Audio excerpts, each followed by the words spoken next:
How long did Aunt Tay play video games that night? Like an hour or 30 minutes. Did you ever go to sleep at all? No, sir. Not before she heard a noise, you didn't fall asleep just for a little bit? No, sir. Alright, so did your Aunt Tay hear noise outside the bedroom? Yes, sir. What were you doing when your Aunt Tay heard that noise? I was still playing on my Nintendo Switch. How did you know your Aunt Tay heard a noise? Because she told me, did you hear it? And I said no. Were the lights on in that bedroom? Yes, sir. And after she told you she heard a noise, what did she do? She went to get her weapon out of her purse. Where was her purse? Next to her table where she worked at. Before she heard that noise outside, where was your Aunt Tay sitting? Was she at that desk? No, she was in the middle of the room with her, she had her chair in the middle of the room playing on the game. And so you said she went to her purse and grabbed out a weapon. What do you mean by weapon, Zion? A gun. Was it a big long gun or a gun that you can hold in your hand? A gun you can hold in your hand. And did you see her go to her purse and get that gun? Yes, sir. And what did she do after she took the gun out of her purse? She just held it to her side. She didn't point it up. She just kept it next to her, like on her side. And where did she go with that? After she picked up the gun? She was about to start walking to the window. Okay. And when she walked to the window, what did she do? I didn't hear nothing after that. I just seen her fall on the floor. She called 911 for help. Minutes later, she was dead. The case of Atashiana Jefferson. She was only 28, inside her own home, playing video games with her young nephew. But when police arrived that night, everything changed in a single heartbeat.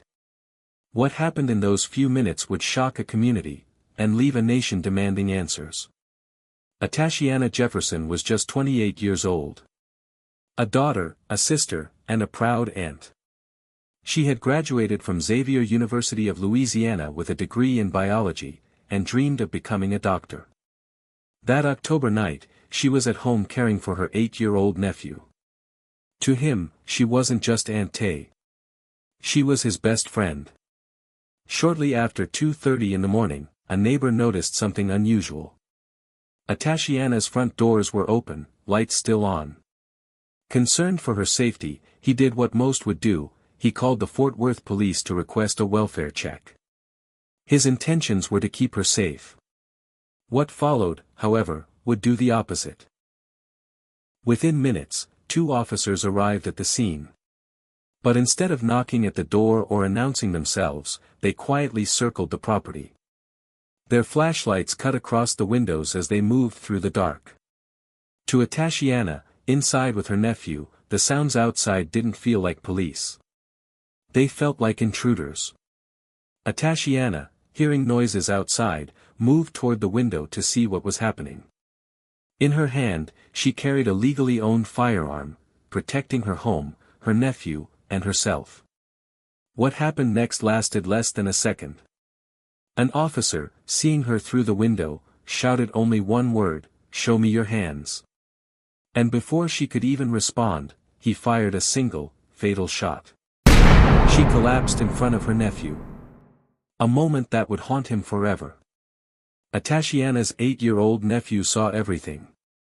He watched as the woman who had raised him, who played video games with him that night, collapsed to the floor. When paramedics arrived, it was already too late. Atashiana Jefferson was pronounced dead inside her own home. News of her death spread quickly. What should have been a routine welfare check was now a tragedy, and soon, a national scandal. The community gathered in shock and anger. Candlelight vigils filled the streets. Protesters demanded justice, holding signs with her name. To them, this wasn't just one mistake.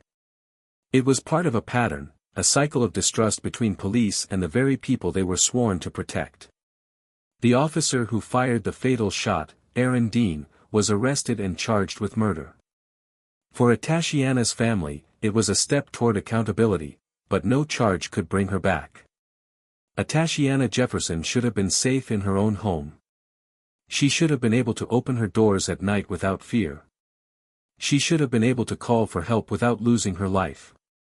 Her death wasn't just a tragedy for one family. It became a symbol of something larger. A reminder that trust in law enforcement is fragile, and that one split-second decision can shatter a community. Her nephew, just a child, will carry that memory forever. And her family will never stop asking the same question: why was her life cut short in the very place she should have been safest? So I leave you with this question: what does justice really look like for Tashiana Jefferson? Was this a tragic mistake, or proof of something broken in the system itself? Let me know what you believe in the comments. And if you think this story needs to be heard, share it, because silence only protects those who get away with pulling the trigger. And remember, the next time you call 911, ask yourself, will help really come? Or will it bring danger to your own door?